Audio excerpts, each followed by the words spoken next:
Hi Joyriders, welcome to Retirement Joyride, where we explore travel, purpose, and discovery in this amazing new chapter of life. My name is Bonnie and I am excited to bring you our first travel segment, the 12 best things to do before your first or your 12th international trip. Let's clear something up right away. There is no need to feel guilty about traveling in retirement. In fact, it might be one of the very best things you can do for yourself. Traveling gives your brain a wonderful workout with new sights and sounds and ideas. Fights off boredom, anxiety, and even depression. It can boost your confidence and reduce your stress and spark a renewed sense of purpose and passion. Plus, all that walking and exploring, it's a really good workout for your heart. Studies show that regular vacations can actually lower your risk of heart disease. Woohoo! That is a big Benny. And don't forget the social side. Whether you're traveling with friends or joining a group tour, it's a wonderful way to strengthen relationships and make new ones. There is also the joy of learning, history and art and culture and food.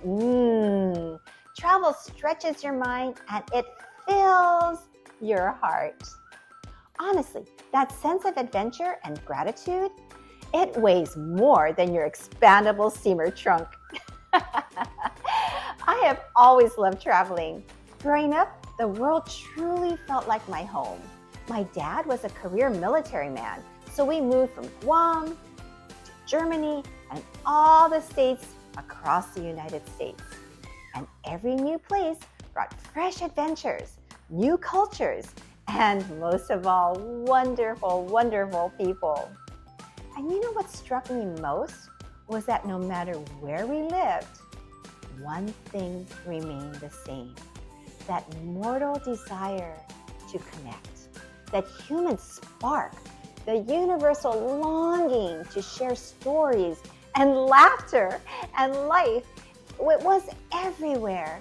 That fascination never left me. My love for exploring and connecting with others is still going strong, and I am so thankful to be able to travel in this beautiful chapter of life. And now, I get to share the journey with you.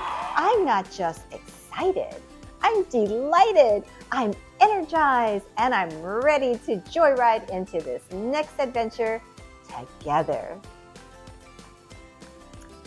Prepping for your first international trip can feel like launching a rocket into space. Thrilling and a little overwhelming too. Take a deep breath.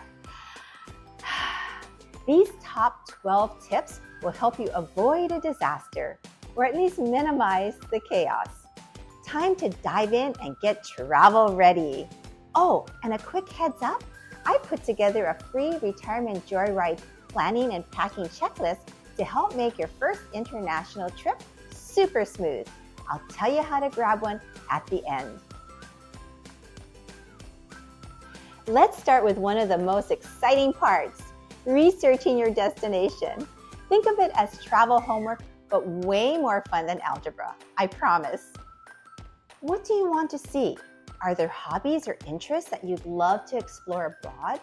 For example, my husband and I added a visit to the Noritake China Museum because I love ceramics. And we also spent a dreamy day at the Hakone Craft House, where I got to try my hand at glass etching. It's so much fun. And isn't this so pretty? On the bottom, no matter which way you look at it, it says Love Hakone. And because my husband is a total guitar nut, we made a special stop in Ochanomizu, Tokyo's famous guitar district. It was his version of Disneyland, yeah. Also, don't forget to chat with your travel partner before you go. If one of you loves fine dining and the other prefers cozy local joints where you can strike up a conversation with fellow diners, it's a good idea to come up with a game plan that lets you both shine. That way everyone gets their kind of magic on the trip. Now, I have a confession to make. On our second trip to Japan, I made the classic mistake of trusting influencer hype over my own instincts. I bought advance tickets to all the must-see authentic spots, only to find ourselves packed into crowds so tight, I couldn't even enjoy the view, let alone feel the magic. By the third can't miss stop, my husband and I looked at each other and we said nope. We ditched the prepaid plans and spent the rest of the trip exploring on our own. And guess what? That's when the real adventure began. Now, my favorite way to build an itinerary is to ask friends who share our interests. We take their suggestions, we mix in our personal passions, and we create a one-of-a-kind of experience. Our custom travels have been epic ever since. Here's a tip that can save you from some awkward moments. Learn the local customs. For example, in Japan, it's considered rude to walk on the right side of the sidewalk or escalator as we do in the US. In busy train stations, this can really disrupt the flow of commuters. Another big no-no in parts of Asia, the Middle East, and even in Germany, pointing with your index fingers. It's seen as impolite. Instead, use your whole hand when gesturing towards someone or something. A little cultural know-how goes a long way. It shows respect and it helps you blend in, and it keeps you from starring in your own "don't be that" tourist moment. Let's talk passports and visas. These are your golden tickets to globetrotting. First things first, if you already have a passport, double check the expiration date. It needs to be valid for at least 6 months after you return home. Think of it as your get out of jail free card, except that if it's expired, you're not going anywhere except back to the check-in desk. Now, visas.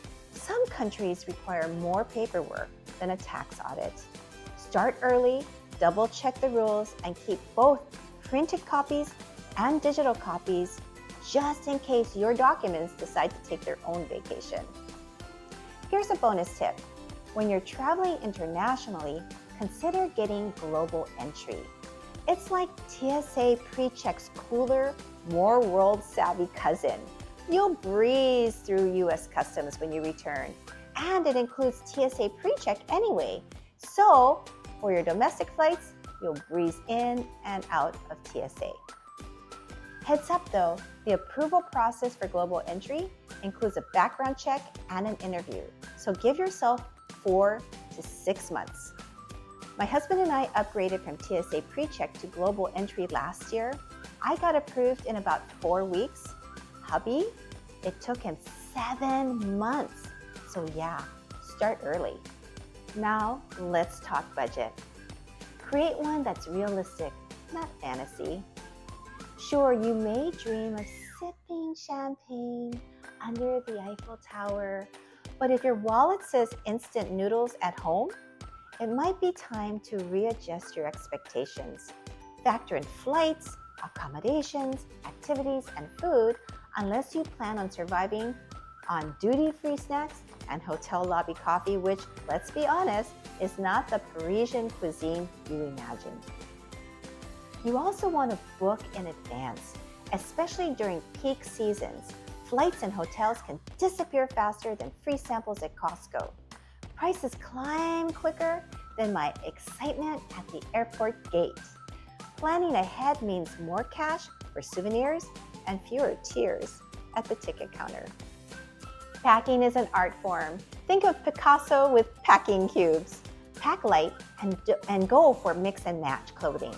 You don't need a new outfit every day unless you're planning to audition for a travel fashion show. Essentials: first aid kit, medications, chargers, and snacks for the flight. This is exactly the kind of things that I included in the checklist. Little tips that make a big difference when you're just starting out. Learning a few basic phrases in the local language can open doors, sometimes literally. Don't be the tourist shouting, "Help! Help!" help in English while everyone else just blinks at you. A simple help, please, or thank you can work wonders. Bonus points if you can say, "Where's the bathroom?" without Google Translate. Another tip is travel insurance. Travel insurance is your safety net. Think of it as kind of like a pet insurance, but for your adventure. Don't skimp on it, because if things go sideways, you'll be glad you have it. Nothing says memorable vacation like a surprise visit to the hospital or a lost suitcase. Without coverage, yikes.